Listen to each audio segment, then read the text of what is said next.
بینەرانی کورسان نووز لە هەرکوێکن سڵاوتان لەبێ بیلاڕۆفم پانۆرامای ئەم شەوتان پێشکەشەکەم. عەلی زەیدی سەرۆکوەزیرانی عێراق لە ئەمریکایە لە دوو ڕۆژی ڕابردوو لە کۆشکی سپی لەلایەن دۆناڵد ترەمپۆ پێشوازی لێکتا یەکەم دیداری لەسەر ئاستی باڵا دەست پێ کرد. دواتر لەگەڵ وەزارەتی جەنگ، وەزارەتی گەنجینەی ئەمریکا و چەندین بەرپرس و ڕێکخرا و دامەزراوەی گرنگی ئەمریکا دیدار و کۆبوونەوەی هەبووە. لەسەر جەمیانە عەلی زەیدی زۆر تەئکید لە جێبەجێکردنی داواکاریەکانی ئەمریکا ئاکاتەوە بەوەی کە عێراق سەروەری پارێزراو بێ و ئەو داواکاریە بنەڕەتیشی کە هەیە چەککردنی گروپە چەکدارەکانی نزیک لە ئێران یاخودەوەی کە پیامەتێ بەری مقاومە لە پێشینەی قسەکانی و بەڵێنەکانی بۆ و هەروەها باس لەوە کات کە ئێوێ ئابووری عێراق ببوژێنێتەوە وەک خۆی ئەڵێ یەکەم سەردانی بۆ دەرەوە بۆ ئەمریکا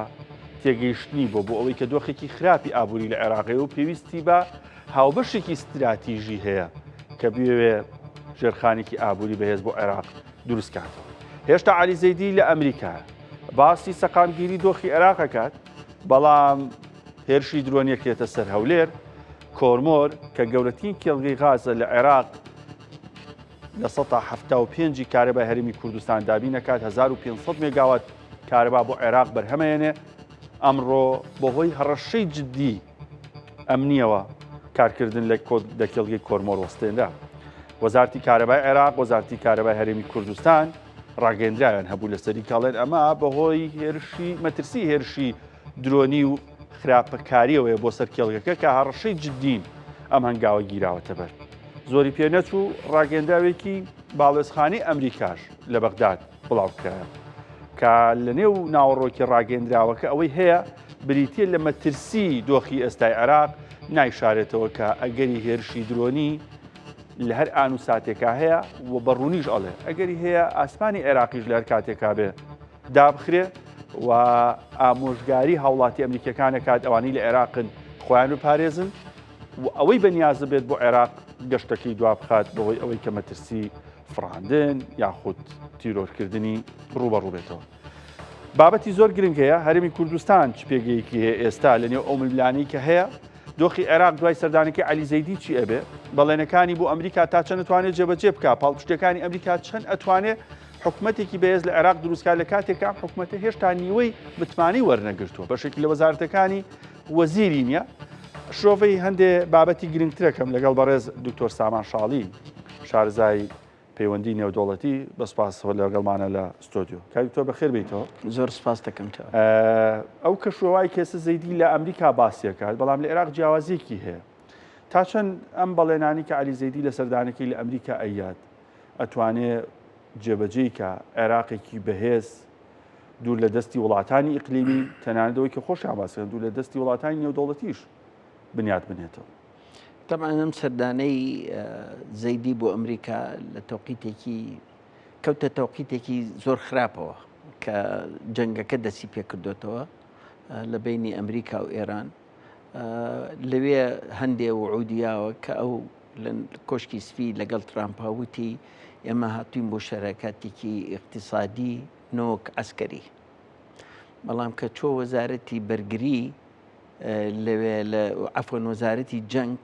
لەوێ بەحسی ئەوەی کرد کە ئێمە ئەبێ لەجنەیەکی ئەمنی دروستکەین بۆ هاوکاری ئەوە لەگەڵ یەکیشا ئین ناکرێت. بەڵام ئەمە وەڵامدانەوەیەکە کە جەماعەتی بەرەی مقاومەیان ئەو جەماعەتانەی کە لە دەرەوەی یاسان بۆ ڕۆشنەکەی زەیدی بۆ ئەمریکا و ئەمان بەڕوونی دژی ئەوە بوون کە بچێ بۆ ئەم سەردانە، بەڵام دژی لە بەرژەوەندەکانی عێراق نین گۆکو خۆیان ئەڵێن ئەمە پێی ئەڵێن تۆ ناتوانی بێ ئەوەی قەراری ئێمە یان بێ ئەوەی کە بتوانیت هیچ شتێکەکەیت و ئەم نامەیە بۆ ئەوەی کە این ئیستیسمارەکەن کە ئەوەیە ڕایان کێشێت بۆ عێراق بۆ ئیستیسمار بگۆڕێت و بڵێنەکەی کە فرەسی ئیستیسمار لە تاقا کە غازەگرێتەوە نەو دەگرێتەوە کارەباگرێتەوە ناتوانی بیکەی بێ ئەوەی ئێمە ڕەزامەندی بدەین و ڕەزامەندی تەبعاً کە ئەڵە ڕەزامەندی ئێمە ئێرانە چکە ئەمانە لەژێر ڕکێفی سەرۆک وەزیران نییە کە قایدی عامی قوواتی مسلحەیە ئەمانە خۆیان ئەڵێن ئێمە بەڕوونی ئەبێ گوێ لە وەلایەتی فەقیه گرین. طبعا ئەمە لێرە ئحراجێکی گەورەیە بۆ زەیدی لە ئەمریکا کە بتوانێت ئەو استثماراتە ڕاکێشە. ئمڕۆ لە هیستون بوو چۆ هیستن لەگەڵ شەریکاتی شەڤرۆن و ئەوانە کۆی بێتەوە، بەڵام ئەمانە هەمووی مەترسیە. خۆ دەزانی سەرۆکەی مایەدار ترسنۆکە، یعنی ئەمنی نەبێت هەموو ئەم موعود و شتانە لە عێراق بوون لە ئیکسۆمۆبیل لە شیڤرۆن بەڵام پرۆسی ئازادیێرە خۆ لەم ناوچێ بوون، بەڵام ئەوان بەحسی استثماری جۆرا و جۆرەکەن نۆکو هەر لە نەوت و هینا کارەبایە تاقە هەموو ئەمانە اینجا استثماری سناعات و شتی کەش یعنی جۆرا و جۆر کرێ بۆی اقتصادی عێراق دەرچێ لەوەی کە هەر اعتیماد کاتە سەر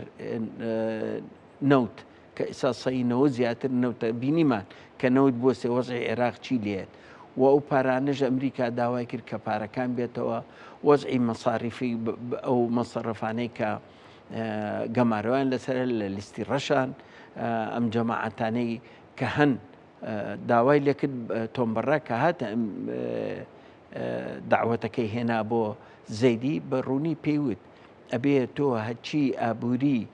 ئەو بانقانە و ئەو تیجارەتی کە هەیەە ئەمانە هەمووی بوەستێنیت بۆ ئەوەی تەمیلەکان وشکات. کاکتۆر ئەم داواکاریانی ئەمریکا بۆ عێراق کە بڵین شتێکی نوێ نییە. عەلی زەیدی بەو باگراوەندی کە هەیەی ئەتوانێت لەم ماوە کەمی بە دیاریکرا ئەگەر وا خوێنەوەی بۆ بکەین تاکو و مانگی ئەیلول 7 ڕۆژ 75 ڕۆژی لەبەردەستە گروپی چەکدار لە چەکدا ماڵێ دۆخی ئەمنی عێراق بەهێز بکاتەوە ئۆفەرێکی گەوری ئابووریش با بە ئەمریکا کە ڕەزامەندی کە هاوپەیمانە لێرە نەمێنن ئەتوانێت ئەمە جێبەجێکە؟ بێگومان ناتوانێت، چونکە بەڕاستی ئەم شەڕێی کە ئەتاکون نهایەتی سپتەمبەر 30 سپتەمبەر کە هاوپەیمانیان بچنە دەرەوە لە عێراق دەونیان تەواو بێ، بەڵام علاقات لەگەڵ ئەمریکا بێ بە علاقاتی دوولایەنە لە ڕووی ئابووریەوە. ئەو ئیتیفاقی استراتیژی هەیە 2008 کە ئیتیفاقی دیبلۆماسیە ئابووریە لەگەڵ ئەمنیە، ئەوە تەفعیلەکەن کەەوە تەفعیلکەن یعنی قواتی ئەمریکیش هەرمێنێتەوە. من وتومە چەند جاری کەش وتومە ئەمریکا لە عێراق ناچێتە دەرەوە چونکە زۆر مەطلبێتی عێراق چونکە دەرەوە پێویستمان پێویست ناکا من هێزی سەربازیم لە عێراقا بێ وا ئەڵێت کاکە بەڵام واقع شتێکە و قسە شتێکیکەیە. تەمانەوە تاکوون هەتا نامێنە لێرە، بەڵام ئیستا لەم زروفەی ئیستا ڕای ناکێشێت چونکە مەترسی هەیە لەسەر شەریکاتە لەسەر سەفارەتەکەیەتی قونسڵێتەکەیەتی ئایمانە چۆن بپارێزێت. زۆر باش کاکتۆر هەندێک وا خوێنەوەی بۆکەن عێراق ئەوێ بە ئۆفەرێکی ئابووری قەنات بە ئەمریکا کات دەستبەرداری ئەو فشارانە بێت کە لەسەری دروستەکە بە تایبەت لە ڕووی ئەمنیەوە. تا چەند استراتیژی ئەمریکا بۆ عێراق استراتیژێکی ئابووریانەیە یاخود ئەمنیە زیاتر؟ هەردووکێتی، چونکە ئەتیفاقی استراتیژەکە لە 2010 کە تەوقیع کرا و تەصدیقش کرا لە پەرلەمانە هەموو یەکرێتەوە. طبعا ئەو زیاتر ئەمریکا ئێستا حەزەکە لە ڕووی شەراکەتی ئیسیسمار زیاتر بێت، ئابووریەکە زیاتر بێت. تێگەی هەڵە عێراق دەوڵەتێکی زۆری نەوتەیە بەڵام نازانێت چۆن بەکاری بێنێ، چۆن ئیسیسماری تیا بکات. تێگەی یعنی لە هەردوو ڕۆکەوە ئەروێنێتەوە، بەڵام ئەم شەڕە یەکلایەنەوە بێت ئەگەر دەستی پێکردەوە بەم خستێک کە ئێستا هەیە و تەشەنە بکات وەکو چۆن ئێستا جەنابە بەحسی کرد لە پێشکەشی بەرنامەکە و کرد مەسلەی غازەکە کۆرمۆرە مەتارەکانە هەمووی لێ ئەرێت. مەسلەی کۆرمۆر وەکوتە سەی 1400 بۆ 1500 مێگاوادایە ئێ باشە ئەوە شەلەلی خستۆتە سەر هەرێمی کوردستانەوە خۆ دەزانین لە بەعزە شوێنە ئێستا کارەبانە کە قسەژەکەین کارەبان نییە لە عێراقیش زەرەرەکە چونکە ئەو ژێیا بە ئەو محەتەی کارەبانە کە کارەبا بە عێراقی ژێن لەبەر ئەوە مەترسیەکە زۆر زۆرە و ئەو لێدانەی کە لە هەولێریاننا با بڵێین دکتۆر ئەو لێدان و بۆ هێرشە درۆنی سەر هەولێر ئەو مەترسی سەر کۆرمۆر ئایا فعلەن ئەمە مەترسی جدیە بۆ هەرێم دروستەکە یاخود پەیامێکە بۆ سەردانەکەی زەیدیش کە بڵێن تۆ ناتوانانی قەرار لەسەر من وتم لە دۆخی پێش ئەمنی عێراق بی. کاکە عێراق دەوڵەت نییە. عێراق هینە چۆنێڵی نیظامی هەیە. ئەو نیظامە ئەی با بەڕێگاوە دەوڵەت سیادەی خۆی هەیە، پاراستنی حدودی خۆیەکە، پاراستنی ئاسمانی خۆی بەدەستێتی، سنوورەکانی بەدەست خۆیەتی، هەموو شتێک بەدەست خۆیەتی. ئێستا عێراقەوەی نەماوە. فەرمو ئەو قوواتانەی کە لە دەرەوەی یاسان و بە هیچ نەوعێک وەکو ئەڵێن حزب الله نوجەبا ئەمانە بە چ پێوەرێک لێرە لە عێراق کارەکەن پێم بڵێ هیچ پێوەرێک نییە. باشە حەشدی شعبی واوتمان لە پەرلەمانە دەنگیان پیاون و بۆ مەبەستی داعش و ئەوانە ئێستا هەن وردە ئەوانیش 5 گروپن و 6 ئەوانە خەریکن چەکەکانیان تەسلیم مەکەنەوە بۆ حکوومەت دەچنە ناو حکوومەتەوە چکە ئەێ بێنە ناو کاری سیاسی و ئابوووریەوە چکە ئەوان مەسلحەتەکانی ئمڕۆ ئەوەیە. عێراق ئەبێ ساحبی جێشەکە بێ باشە ئێمە لەما بەم شێوەیە بێت ئەمانە کە سیادە عێراق نێبوو بە هۆسی خوان یەنوەڕۆک ئاسمانەکە زەیدی ئەڵێ من ئەتوانم ئەم سەروەریە بۆ عێراق بەدی بێنم لە چەکدایان ماڵم خۆمە وعدە بە ئەمریکایەت و کاتیشی لە بەردەسا کاتێکی کەم ئەمریکا ئەزانێ ئەوڵێن کە ئەڵێ سی شش ئەڵێ کە حلەفا دەرچوون اینجا ئەو دەستپێکان نان لەگەڵەوە ئەڵێ ئتر موبەرریان نامێنێ کە بڵێن ئەمریکا بچێتە دەرەوە. ئێستا ئەو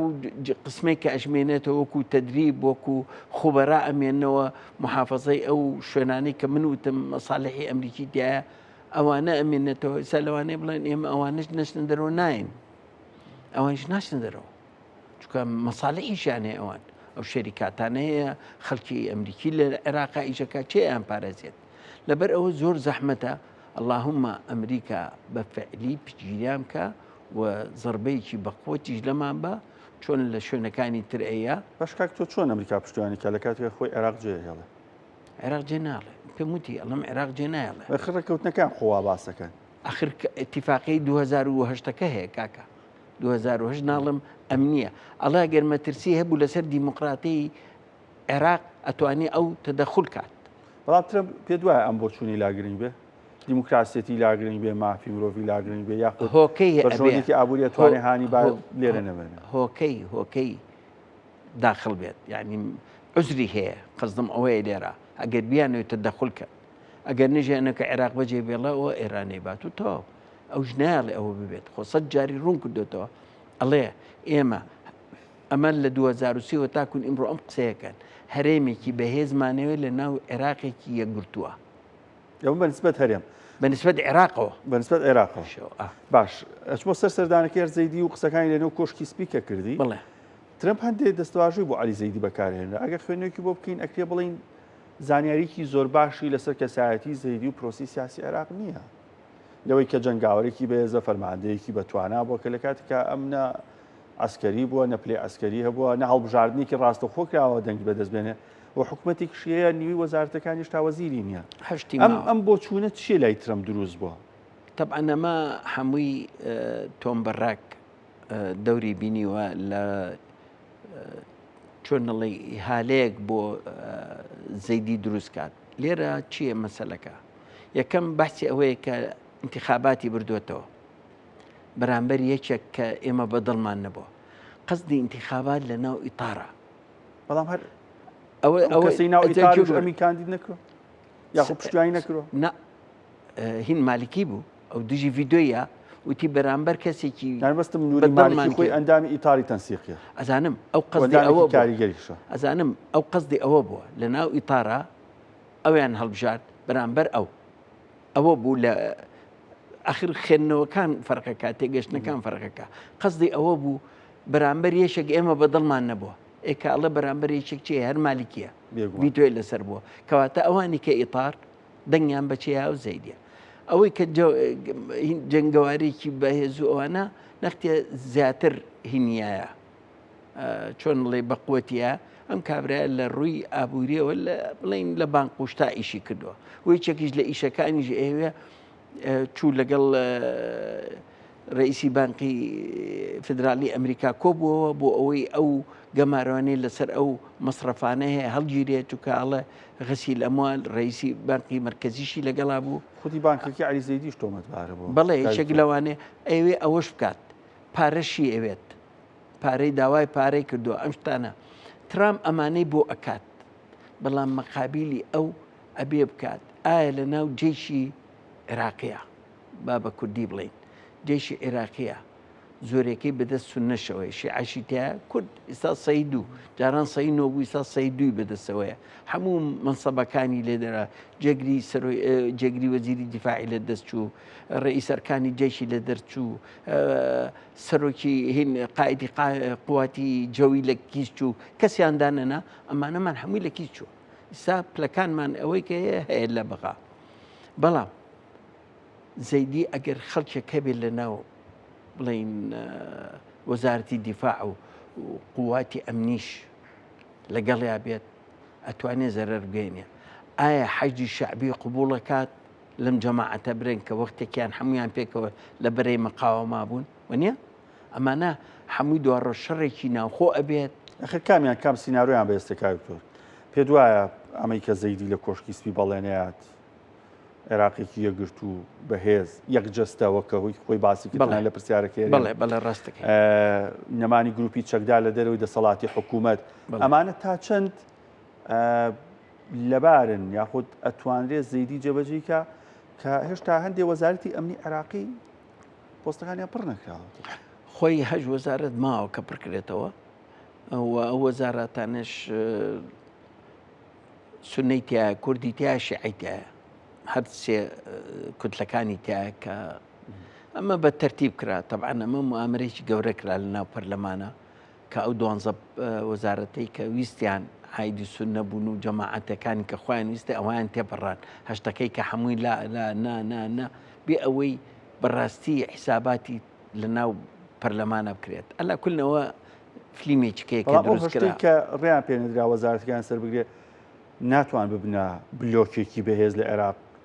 دژی ئەمەیکی ئێستا بەرامبەریان ئاخیناڵم کوردی تایە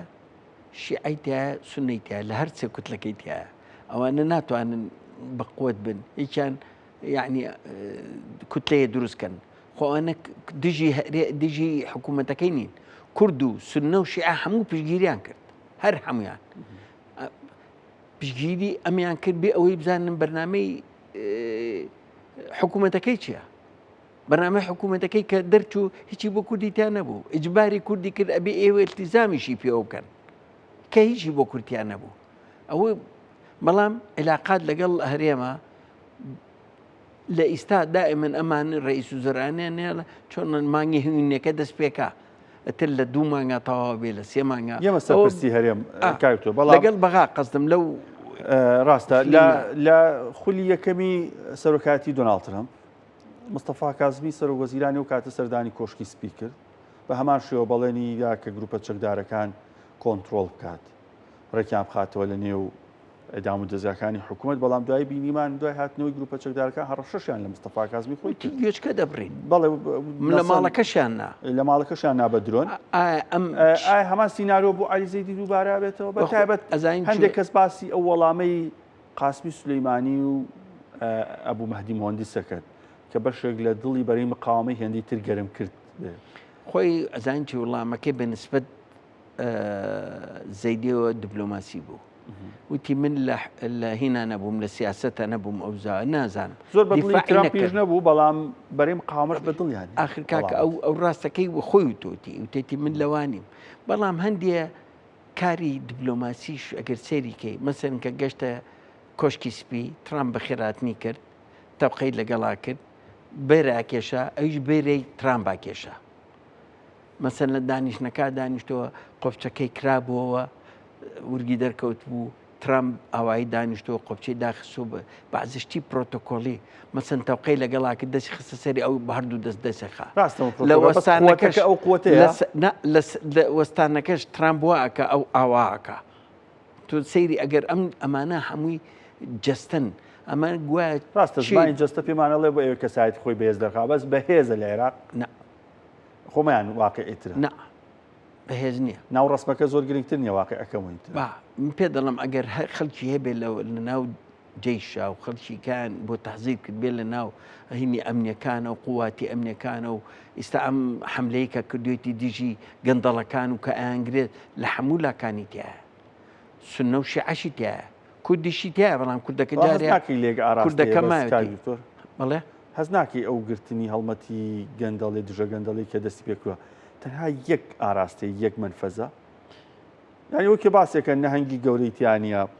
ئەوانی کە نزیکر ئەمە زین چۆن سەنا سامەڕایی بوون زیاتر بەرکەوتون ئەو پەرلەمانتارانی کە دژی پێگەێنانیم حکومەتە بوون ئەمە ماسێ مامنەوەندەکانن حوتە گەورە سپیەکانین نەوەکو حوتی شینی شەیە کە مەشهورن خەتەرترین حوتن لە عالەما هێشتام ئەوانە نەگەشتونەتە سەر ئەمە چیەکەن ئەگەر ڕاست بێت ئەم فلیمەی کە دروستیان کردووە ئەوەیە کە فایلەکان دروستەکەن ئەرزەکە دروستەکەن ئەمانە ئەترافیشان لەسەر خۆیانەوە کردو بۆ معلوماتێ بەڵام نایڵێن بەسەس ناکەی حوتە شینەکان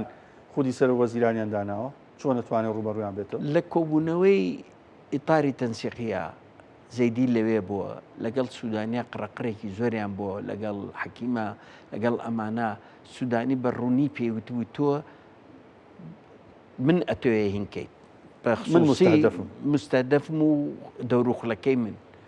ئەو یەک جوابیاوتێتی نە من نەکەس لەسەر و یاسانیە بەم نیشەوە قسە لەسەر جێبەجێکردنێکی دکتۆری مەسەر هەرێمی کوردستان لە کارنامەی سەرۆکوەزیران لە قسەکانی لە کۆشکی سپی تەنها لە دیدارەکانی لە ئەمریکا تەنها وەزیری جەنگی ئەمریکا باسی پێشمەرگەی کرد کە لە شەڕی دژی تیرۆر ڕۆڵی هەبوو لە ئایندەشا متمانیان پێی هەیە پێگەی هەرێمی کوردستان لە بارودۆخی ئێستا چییە؟ لاوازتر بووە؟ لاوازتر نەبووە هەرێمی کوردستان بەڵام ئێمە خۆمان لاوازمان کردەوە ئەمریکا هەر ئێشتان بە بەرزی سەیری هەرێمی کوردستانەکە ڕێز لە پێشمەرگە ئەگرێت ئەوە وتی ئێمە ئەڕۆین وەکو پەیمانیان کە نامێنێت دەوری محارەبەی داعش و ئەمنیەت دەیرێ بە جێشی عێراقی و پێشمەرگە بەس ئەو دوانە کەواتە پێشمەرگە زۆر بە نرخێکی بەرزە و سەیرەکەن هەتاکون ئیستا بەڵام ئێمە خۆمان ناو خۆمانە وەزعەکەمان لە خۆمان تێکگاوە ستا هێزی هەوڵ هەیە کە هێزی پێشمەرگە بکرێتەوە بە یەک و یەک پێشمەرگەمان هەبێ بەڵام لە واقعەکە وانە واقعەکە جگای خەفەتە جگای هینەکە ئەم هەرێمە وا ئەچێ بۆ 20 مانگە ئەمە هەڵبژاردن کراوە 2 ساڵیش پێش ئەوەش پەرلەمان هەڵوەشاوە تێپاڕی بوو کەواتە تقریبا وان نزیکەی 4 مانگکە ئەبێ بە چەند ئەبێ بە 4 ساڵ خولێکی تەواوی پەرلەمانێک حکوومەت 7 ساڵەوە ئەچێ بۆ 7 ساڵ ێ باشە خەتای چییە؟ خەتای میلەتەکەیە میلەت داواتان کرد و دەنگە ئێ ڕز لە دەنگەکانیان بگرن وەنیە؟ کەواتە ئێمە خۆمان لە ناو خۆمانە ئەبێ چارەسەرێک هەبێت ئەبێ هەموو هەوڵ بدرێ بۆ ئەم چارەسەرە چووکام مەترسێکی زۆر گەورەیە لەسەر هەرێمی کوردستان جددیە خود تەنها شتێکی تاکتیکیە بەرامبەرمانەکرێت نەوەڵات جددیە ئەمە لە ئیستاوانێ من ساڵ و نیوە کە بە زانیاری ئەزانم کە چەند جددیە لەسەر هەرێمی کوردستان زۆر گەورەیە بەڵێ گەورێشە و بە 3 مەرحەلەژە ڕوا و مەرحەلەی یەکەمیان سەرکەوتوو بوون کە ئەوە بوو هەرێمی کوردستان لە ڕووی ئابووریەوە لاوازکەن ئەوی دووهەمیش ئەوەیە کە ئەم هەرێمە بەم شێوەی بێنێتەوە ئێستا وەکو چۆنڵێ دوو حیزبەکە دوو حیزبی پارتی و یەکێتی هەردووکیان وەکو کەڵەشێ بەرامبەرێک گوەستاون کە پەرلەمان دروست نەکرێتەوە حکوومەتی دەهەم نەکرێت بۆ ئەوەی بکرێ بە دوو هەرێمەوە هیوادارم کە هەردوو حیزبەکە دژی ئەوەن ئەوەی کە بیستومە نەیەکێتی پێخۆشە نەپارتیش بەڵام ئەقارەکە بووە ناخێڕێتەوە واقع بووە بەداخەوە نابێ دیفاکتۆ نابێت دیفاکتۆ بێ ئاخر ئەوەیە مەسەلەکە ئەوان ئەویانەوێت کە بوو بە دیفاکتۆ و کە کرا بە دوو هەرێم سلێمانی و هەڵەبجە و هەولێر و دوهۆک لەولاوە مەرحەلەی سێهەمێتە پێشەوە مەرحەلەی سێمیش ئەوەیە بەداخەوە کە دەستوری عێراق هەموارە کرێتەوە کە دەستوری عێراقیش هەموار کراوەتەوە ئەو دەستکەوتانەی کە هەیە لە دەستورە مادەکان هەموویمان لە کیز ئەچێت بە مادەی 140 میکانیزمیکەی بۆ ئەڕوات بەو مادەی مەسلەی نەوتە مەسلەی ئەو سەلاحیاتانەی کە هەیە لەوانەشە احتیاج نەکا بڵێن پەرلەمانیشی ببێت ئەمانە هەمووی هەموار دەکرێتەوە ئەو ساکە ئەبێ بچێتە دەنگانەوە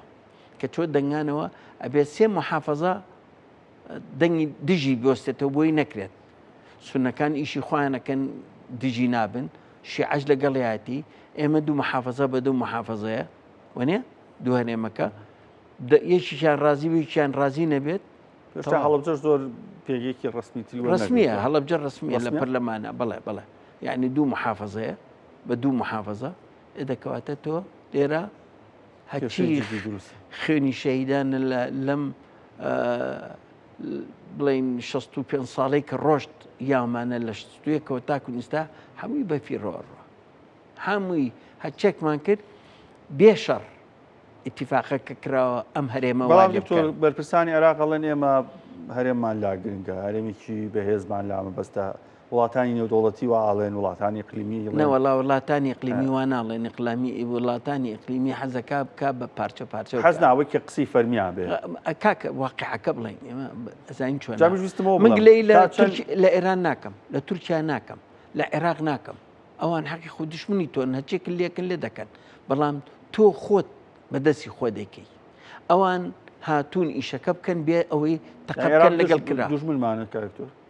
عێراق بەشێت مەسلحەتێتی کارێم نەبێت بکاتەوە بۆ محافەزات کە تۆ ئەم هەرێمە تێگەیانی چی دۆستە بەڵام خۆشەویستیتە بەڵام لەوان پۆزیسیۆنی ژەڵێن بەغدا چەقی استراتیژی کارکردنمان ئۆپۆزیسیۆن هەردوو لایەنی دەسەڵاتیشتەنان کاکە من لەگەڵتام ئەڵێن بەڵام عێراق خۆی چی ئەوێت ئەوە ئێستاوتی یەک جستەیە کە تۆ بەحسی کرد یەک جستەیە فەرق ناکەم لەگەڵ ئەوە وەکو محافەزەکانی ئەو خۆشمەوێت قسمێک لێکێنەوە کە وەکو محافەزا سێرەکە قسمێک ئەڵێ وەکو چەند بەسرا عەزیزە لا من ئەم هەرێمەش لای من عەزیزە کامیانە دوو خوێندنەوەی بۆ کرێتەوە وەڵام واقعەکە ئەوەیە کە ئێوە سێری وەکو محافەزا وەڵام ئێوە سێری کا وەکو محافەزات بە کوردی حەز ناکەن کاکە ئێمە پەیوەندی باشە چییە وەسفی گرنگەیە کاکە ئەمە مجامەلەی یەکتر هەیە مانگە هەنگوینیەکەیە لەگەڵ سوودانیا چیان نەکرد پێم بڵێ چیان چەند بە شان و باڵای سوودانیا هاتن نەتیجەکەی چی بوو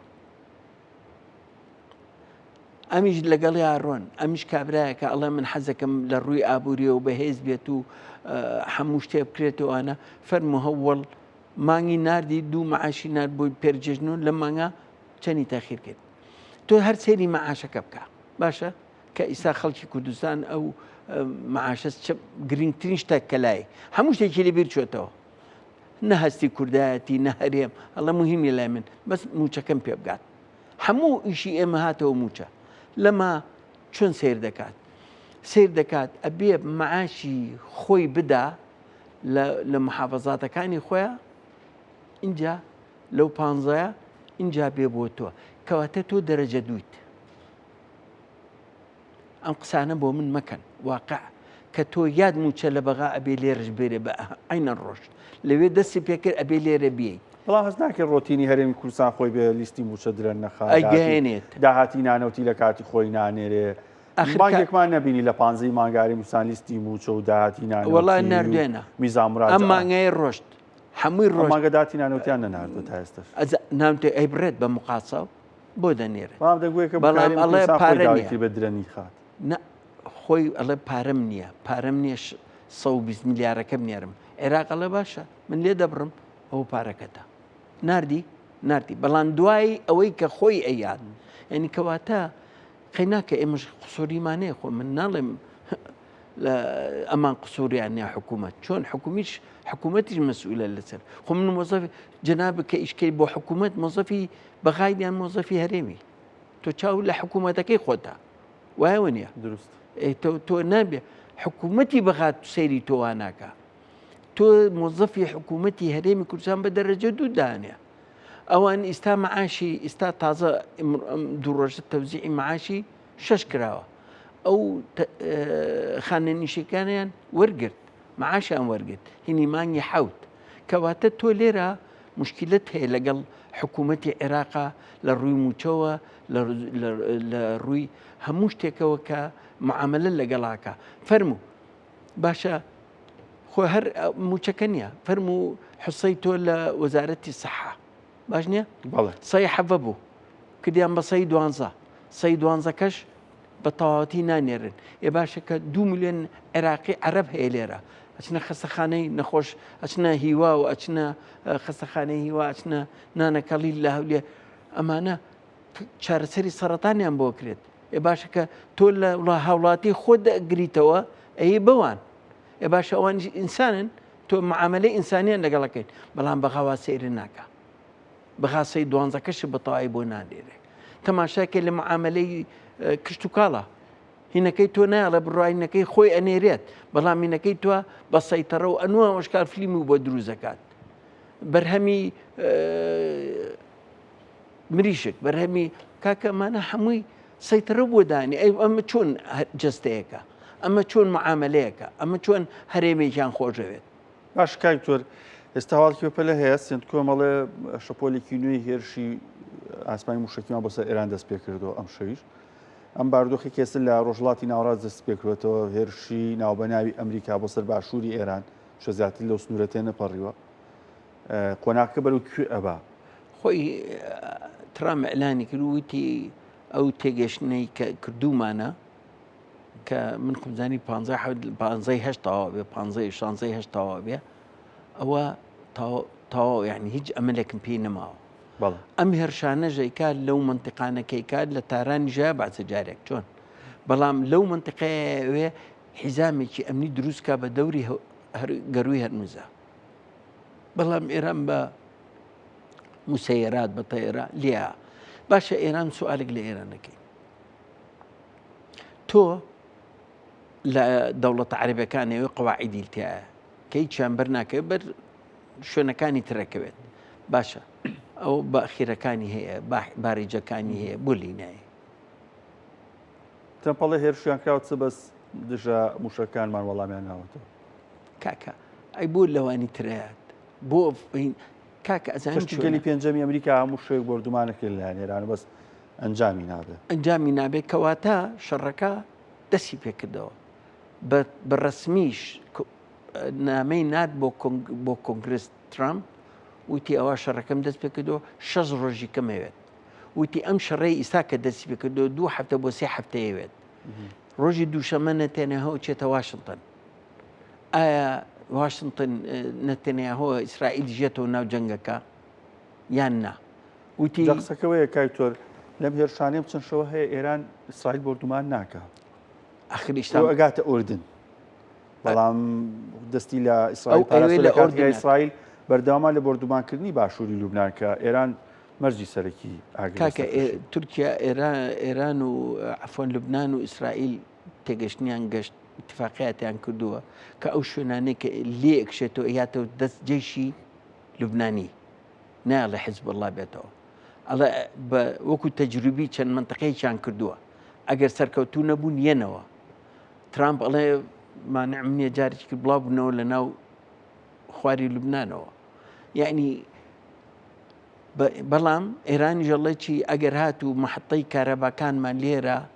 لە هەموو مەحەتەی کارەباکانێن و هەروەش بۆیە داناغاز وەستا و هەروە بابلمەندوی ژەگرم ئەمجارە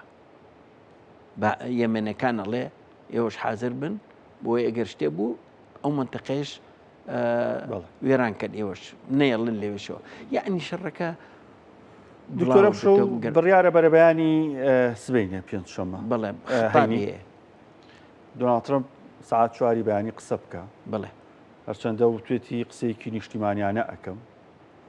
قەناعەتی دوای پێوەست بە بەم جەنگەوە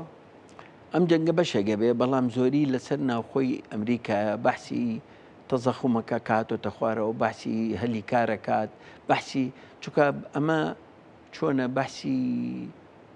شەڕی ئوکرانیش لەوانەیە بکرێت بەحسی ئەم جەنگانە ئەکرێت بەڵام زۆرتری لەوانەیە خیتابەکەی بۆ ناوی هین بێت چۆن ئەڵێ ناوی ئەمریکا بێت بەحسی ئینجازاتی خۆی کات چکە ئەمەش دعایەکە بۆ انتخاباتی بەڵام مانگیان زۆر زا کەس پیان وایە ئەمە ئەکری ڕاگەیاندنی جەنگ بێ ئێرانیش بۆیە زیاتر ئەمڕۆ هەڕەشی هەبووە کۆرمەر حەزەری و وڵاتانی خەریج خۆیان حازر کردووە قەنەعەتت دوایە ئەم بەریەکەوتنی ئێستا هەیە فراوانتر بێ فراوانترە بێ ئەگەر ئەم شەڕە دەستی پێکەدا ئەم جارە ناوەستێت شەڕێکی تونترە بێت و دەوڵەتەکانی خەلیجیش لەوانەیە بەشداری ببن ئۆپۆزیسیۆنیشی ئێران کاکرێک کووە چێن بەڵام مجاهیدینە بەلوچەکانە ئازەریەکانە هەمووی هێز و چەکداری ئۆپۆزیسیۆنیان هەیە خۆ کەسیان لە ئێرانی بەڵام جێش العەدل لە ناوخۆ ئێرانە چالاکی زۆرە مجاهیدین هەیە کاکە سێ غەڵەتی ئەمریکای ئەساسی پێ بڵم یەکەم حسابی گەروی هەرمیزیان نەکرد باشە حسابی ئەوان نەکرد کە ئێران بەم چڕێ لە دەوڵەتە عەرەبیەکانایەت و ئەم هێزەشی هەبێت کە ئەو هجومانی کردە سەر ئیسرائیل ئەوایە نەزانیت چوارهەمی سێهەمیش کە با بڵێن کە خەتەرترینشتە نەیتوانی من لەگەڵ جەنەڕاڵێکی خۆیان ناقسم کرد نەیانتوانیوە چەند ئەسکەرێک لە ناو جێشی بڵێن ئێرانیە حازرکن کە ئامادە بن بۆ انقلالعانی لیان نەکا ئەمە هەمووی وە کوردەکەش عەلەساس چەکی بەنێ و حازر بێ و تورکیا نەهێشت چەکەکان بگاتە دەست کوردەکە و بۆ ئەوەی نەبن بە فاکتەرێک ئەوش لە خەتەریا بێت لە دوا ڕۆژە یعنی ئەمە هەمووی حساباتی بۆ کرابوو هەموو حسابەکاتان ئەوانەی کە نەکرابوو ئەمە لە جەنگی 28 شوبات کە دەستی پێکرد ئەم چینۆ ڕۆژە بۆ ئەمایان ئەم شتانە خوێنەوەی تری بۆ کراوە کە جایەکتە دەستخۆنی دوای پشوویەکی کورد ئەزانین چۆنە ئێران وەکو دەوڵەتێکی چۆنەڵی حیزبی نییە عەقائیدین دەرکە و سیستەمیان هەیە ئەو بۆ یەک مەنسەب سێ چوار کەسی داناوە ئەوە یەکەم دووهەم تەماشاکەی جەیشی ئێرانی هەیە کە بۆ سنوورەکان و دەرەوە حرەسی سەوری هەیە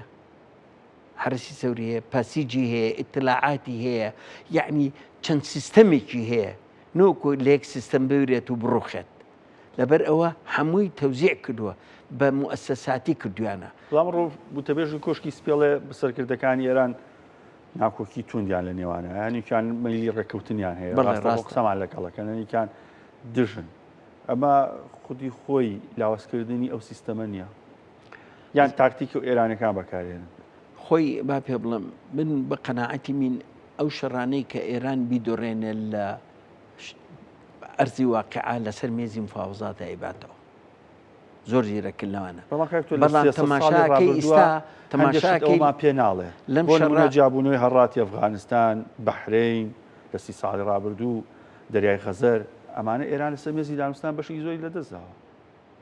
نەچوونەتە سەر دانوستان لەسەر بەحرێنەوانە ئەوانە حرەکەی دروست کردووە لە ناو بەحرێنە بەڵام بۆ هەڕاتی ئەفغانستان بۆ دەریای خەزەر لەگەڵ رووسیا بەڕێکەوتن خۆ ئەوەی لەدەستداوە دەرگای خەزە بەڕێکەوتن نەبوو لەگەڵ ئەمریکا دۆڕان لەوێ دۆڕان عیب نییە خۆشەڕە دۆڕێوە نییە بەڵام ئەمەی کە ئەم مقاومەی کە کردیان ئیسپاتیان کرد خۆیان ئەتوانن خۆیان بگرن خۆیان ڕاگرت بووە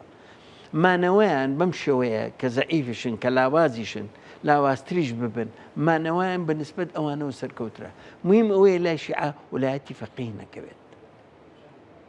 لای ئەوان براوەکە ئەوەیە کە ئەوان مێننەوە کاکە گەورەترین هێز لە عالەما دژێتی گەورەترین هێزیش لە ناوچەکە کە ئیسرائیلە لێیان نان نیان خست وایە نەکەوتون ماون و تاکو نیستاش قسەکەن بەڵام مەیلیشیان نەبوو بێ یاخود لە ناوخواانە استراتیژێتی ئەمریکا و ئیسرائیل نەبوو بێ کە بیانەوێ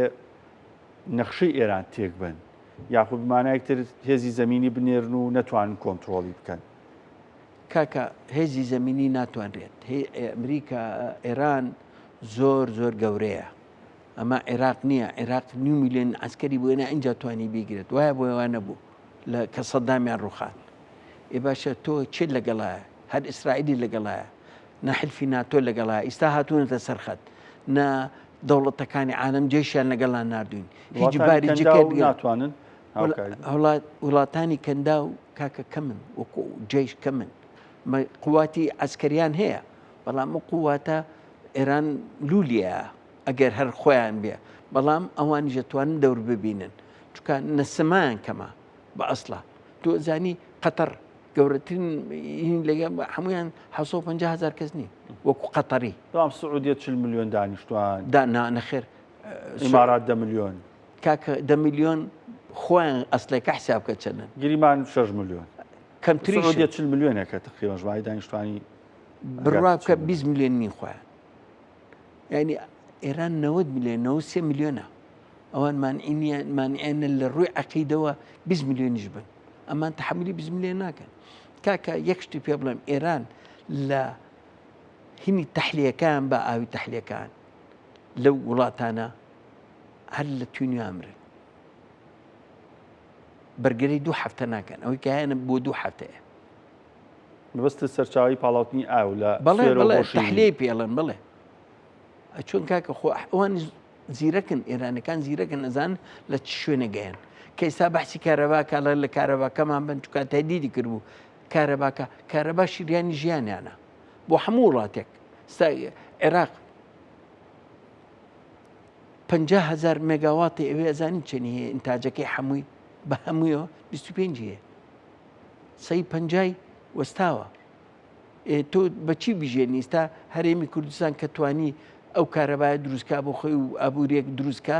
ئەوەیە کارەباکە بەم شێوەیە تەوزیع کراوە عێراق ئەوەی نییە عێراق کارەباش ئێستاش لە محەتەکانی هەرێمی کوردستان نەکرێت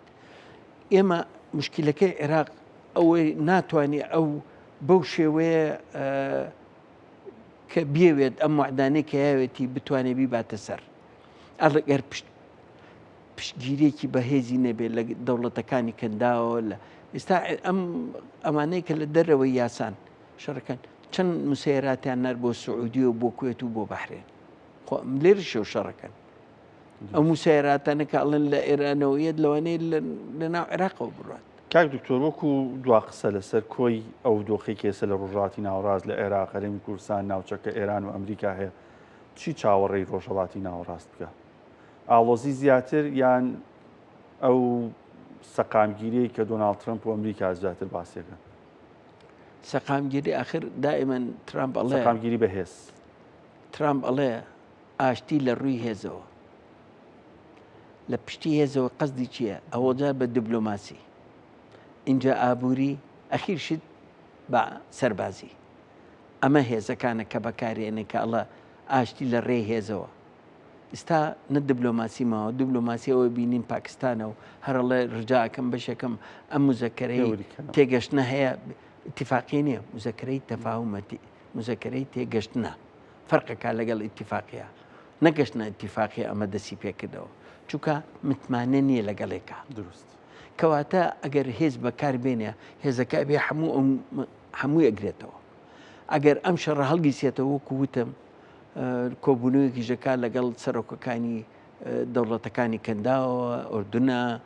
عێراقیشی لەوانەیە تیابێ ئیسرائیلە مەسرە